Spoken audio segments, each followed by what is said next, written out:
Cluck TV presents A Closer Look with Al Travis, sharing how they select the stories featured on Destination Small Town.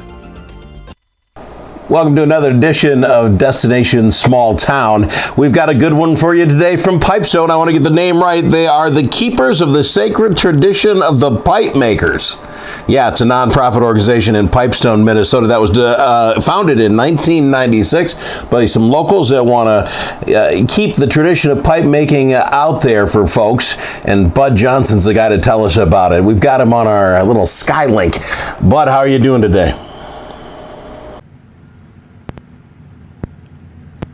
Hey Al, glad you could make it to Keepers. We'll show you around a little bit and see what's all here. Tell us a little bit about how it started. Well, Al, how it all began for me was back in the 1970s in San Francisco. I found out that many of our people didn't have pipes. And I said if I ever get back around Pipestone, I'll make pipes available for whoever needs them. Show us some of the unique stuff you've got there. Yeah, lots of the pipes are really cool. I've got a story that goes with them. Like this Eagle Claw pipe is a really neat pipe. The bowl's made out of pipestone. It's supposed to be the claw of the eagle, protecting the egg. And the stem's made out of sumac, and all the beadwork usually is a decoration of something that's important to you. Usually you decorate your own stem. My sister-in-law made this one quite a few years ago. It's one of the last ones we've got that's an eagle claw. Can you show some other stuff? Now this pipe is kind of a replica of what the traders brought. They bought steel ones that will look like this. This one's made out of pipestone again. And it's got a sumac stem. And this stem's a little different. It's got a spiral in it, or a twist. That's supposed to represent the crooked path of life. And again, you decorate it with the stuff that's important to you. Kind of a neat piece. With all the different kinds, some look a little harder to carve, aren't they? Okay, Al, this one I really wanted you to take a look at. It was kind of hard to make. My brother-in-law made it. It's another pipestone bowl. And trying to drill the bowl hole for the tobacco and still not mess up your eagle head and your beak is kind of hard to do. And this one again is a sumac stem with a spiral in it representing the crooked path of life. And I think it's a real nice piece. A lot of work went into it. You say people come from all over to do this. Can you show us some work of some folks not from the Pipestone area? Al, this one was really a big deal. One of our gals from France started on it, and she was real artistic, and it's a beautiful piece of spotted stone. And you can see how beautiful the stone is. And let me show you the other side of it. She got really carried away and engraved a bunch of stuff in the bowl and drilled the stem with the holes going the other way. I think it's a real piece of art. I liked it a lot. And she said she couldn't make a pipe.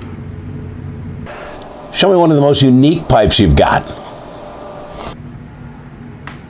Al, I really wanted to show you this one. Somebody bet my wife that she couldn't make a functional pipe this size, and so she made the stem out of a piece of ash, which had a core that she could burn out, and the bowl's out of pipestone, and she spent lots of hours making it. She decided that she wanted a lot of money for it, and she's not going to make any more. You've got all kinds of pipes there, and we've got a lot of stuff to cover.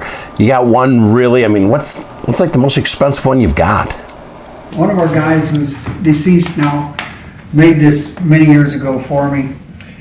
I had asked him to make me one 20 years ago, and he told me how much they cost, and I said, I can't afford that.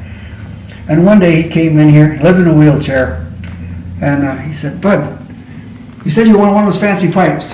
And I said, I told you, Butch, I can't afford that. He said, I'll let you make payments. I said, make payments? He said, yeah, I'm buying a house and I need somebody to make the down payment on it. So that's how I wound up buying it. But I don't especially want to sell it, but it's quite a piece of art. It's all done with porcupine quills, lots of inlay. I think it's a real piece of art. Hey, can you show us around the rest of the place? Al, before we go look around the store a little bit more, I want to show you. I was taught that we should use all the pipestone that we get. So sometimes we make stuff like this. My wife loves to take the odd colored pieces of pipestone and make necklaces and rings and stuff out of them. And when you wax them, the colors just leap out at you. It's pretty neat. Can you show us the rest of the place? Yeah, Al, with the porcupine quills, our people used to use that for decorating before the Europeans brought beads. My grandma used to do quill work, and she'd dye the quills, stick them in her mouth, flatten them out, and she'd make a loom out of 2 pieces of thread, and she'd braid all the quills in there, keep pushing the quills out. It's really a lot of work, many, many hours. This is just a spoon made out of a horn. But when I was working for the airlines, I transferred to Wichita, Kansas, and I didn't know where pipestone was. But they put a notice in the bulletin board that we were going to start flying to Sioux Falls, South Dakota. I hated Wichita. I didn't care where I went, so let me out of here. And the very first week that I went to work in Sioux Falls, this guy come up carrying what I call a whiskey bag. He had a tall, skinny paper bag, kind of carrying it funny like this, and it looked like a pipe stem sticking out of it. I said, "What you got in that bag?" He said, "A pipe." I said, "Where'd you get that?" He said, "Pipestone." I said, "Where's that?" He said, 60 miles up the road. I said, "Geez, I'm here."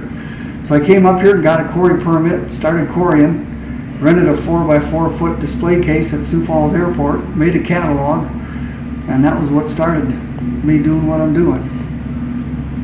You've got quill work. I think I saw some drums in the side there.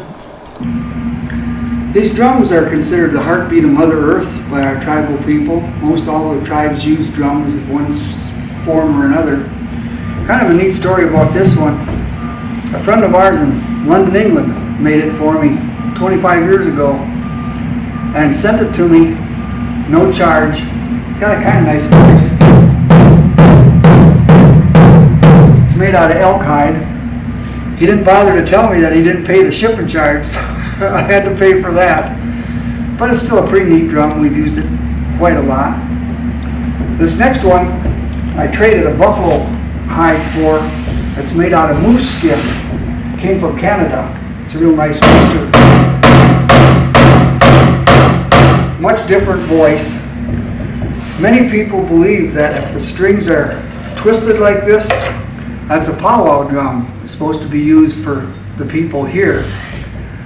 This other one over in the other corner is made out of buffalo, and it's really got spiral stems on it.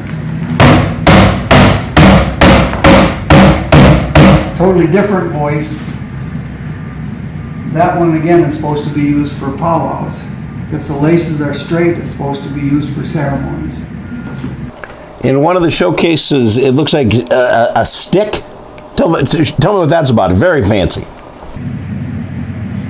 Now what we have here is a dance stick made by one of our Cherokee members out on the Big Island of Hawaii. This one's got 24 karat gold beads in it. And all of his dance sticks, which is what they're called, tell a story. If you follow the line, there's a story that goes with each one with these special little beads. And it amazes me because every once in a while when we do the powwow in Hawaii, he'll bring a couple dance sticks over and put them on our table to try to sell for him because he don't sell any of them. And every once in a while he'll come back and say, "Hey bud, this guy might show up over here or this gal might show up over here. She's got this and this on. And I told her she could have a dance stick. So just give her a dance stick." And he'll actually give them away. And this one was supposed to be $1,500. So that's a pretty darn big gift to be giving somebody just because they felt good to you. And this guy that makes these is kind of like he had a stroke or something, so part of his face is caved in. And he was dancing fancy dance with the big bustles. So when my little girl was about 2 years old, he was sitting on a chair backwards talking to me like this. And my little girl come over and stood on her tiptoes and kissed him on the lips. And he started to cry. She felt that kind of a connection to him. Thank you for your time. Okay, Al, thanks a lot for coming down. Hope you liked what you see around here.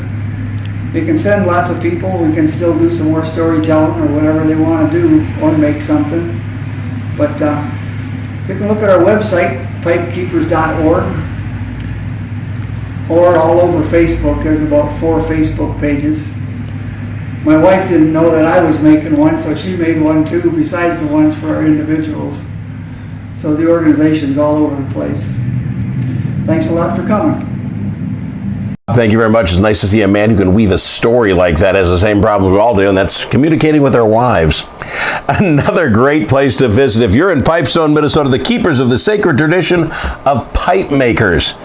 That's another great story from Destination Small Town.